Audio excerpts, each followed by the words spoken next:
جسے اللہ دے اور وہ خرچ نہ کرے 82 دفعہ قرآن میں آیا ہے خرچ کرو خرچ کرو خرچ کرو، سخی بنو۔ اللہ کی سخی سے دوستی ٹوٹتی نہیں اور کنجوس کے ساتھ دوستی لگتی نہیں۔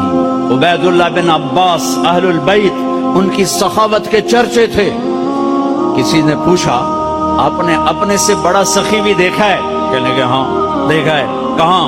کہا میں سفر میں تھا، بارش شروع ہو گئی، صحرا تھا، ایک بدو کا جھونپڑا ملا، میں نے کہا پردیسیوں کا آؤ، اس نے پورا اونٹ ذبح کر دیا، 2 ہم آدمی اس نے اونٹ دیا، میں حیران پریشان، پورا اونٹ ذبح کر دیا، ہمیں کھلایا، بارش چل رہی، اگلے دن دوسرا ذبح کر دیا، اور میں کہ حالی تک کل اللہ اتنا گوشت پہ ہے تے اے کیوں کی تھی جانا ہے؟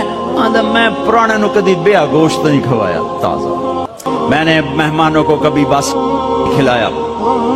تیسرا دن آیا، بارش تھی، تیسرا اونٹ ذبح کر دیا، کہ میں 7 دن بارش ہوتی رہی، میں وہاں پھنسا رہا، روزانہ نیا اونٹ ذبح کر کے مجھے کھلاتا رہا۔ انہیں کتنا کھاونا ہے؟ 1 سیر 2 سیر، کہ بس یہ ہم سکھا لیں گے۔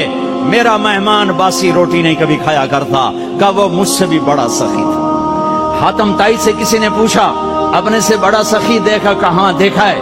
ایک رات سفر میں تھا، رات ہوئی، ایک نوجوان بدو کے گھر اترے، اس نے بکرا ذبح کیا اور اس کا گوشت بنایا، اس کی سری لایا تو میرے منہ سے نکلا سری بڑی بڑھیا بنی ہوئی ہے۔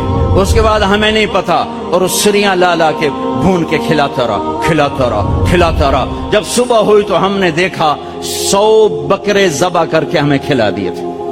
کل کائنات اس کی 100 بکرے تھے، میں کوئی ایک ہی کی تھی، پرانے دا شوق تو پورا کرنا ہے نا۔